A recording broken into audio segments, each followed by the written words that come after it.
ہمارے پاس اگر کوئی بندہ کام کرنے کے لیے مزدور آتا ہے، ہم اس کو کہتے ہیں کہ بھائی تم نے یہ اپنی ڈیوٹی کے اندر 8 گھنٹوں کے اندر 1000 اینٹ اوپر چڑھانی ہے۔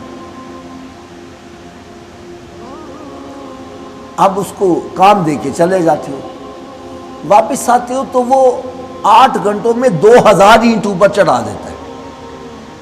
ظاہر بات ہے آپ اس سے خوش ہو جاؤ گے کہ اس نے اپنی ڈیوٹی میں کام ڈبل کر لیا، تو خوش ہو کر اس کو کچھ اوور ٹائم دے دو گے، کچھ انعام دے دو گے، یا کوئی اور چیز دے دو گے جو آپ کو پسند ہے وہ اس کو دے دو گے۔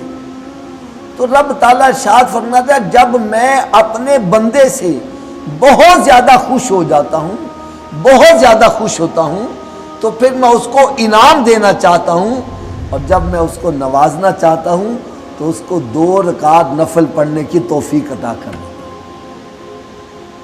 تو جس کو رب تعالیٰ فرض نماز پڑھنے کی توفیق دے، نفل پڑھنے کی توفیق دے، حقیقت میں دیکھا جائے تو سب سے امیر آدمی وہ بندہ ہے، سب سے مالدار وہ بندہ ہے جو اللہ کی عبادت میں مشغول ہے۔ ہمارے ہاں مالدار رب کا فضل اس پر سمجھتے ہیں جس کے پاس دولت زیادہ ہو، کوٹھی کار بنگلہ ہو، وہ چاہے رشوت کے پیسے ہوں اوپر لکھتے ہیں ھذا من فضل ربی۔ تو بھائی اگر دولت کا آ جانا ہی اللہ کا فضل ہے تو پھر نمرود کے پاس بھی بڑی دولت تھی، قارون کے پاس بھی بڑی دولت تھی۔ اللہ تعالیٰ کا فضل اس پر ہے جس کو رب تعالیٰ اپنی عبادت کی توفیق عطا فرما دیتا ہے۔ رب کا فضل اس پر ہے جس کو رب تعالیٰ دین کی سمجھ عطا فرما دیتا ہے۔ رب کا فضل اس پر ہے جس کو رب تعالیٰ اپنا ذکر کرنے کی توفیق عطا فرما دیتا ہے۔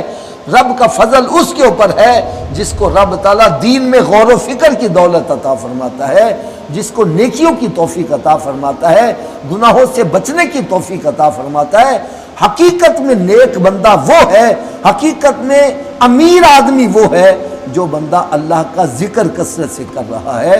اس لیے کہ جتنی بھی آپ کے پاس دولت ہے، جتنا بھی بینک بیلنس ہے، جتنی بھی زمینیں ہیں، جائیداد ہیں، مر گئے تو یہ ساتھ نہیں جائیں گی، اور یہ جو عبادت کی ہوئی ہے یہ قبر میں بھی ساتھ جائے گی، حشر میں بھی ساتھ جائے گی۔ تو اللہ تعالیٰ سے میں دعا کرتا ہوں اللہ تبارک و تعالیٰ ہم سب کو بھی تہجد کے وقت اٹھنے کی توفیق عطا فرمائے، اور رب تعالیٰ کی بارگاہ میں جھکنے کی اور عبادت کرنے کی توفیق عطا فرمائے۔ وما علیہ الا البلاغ۔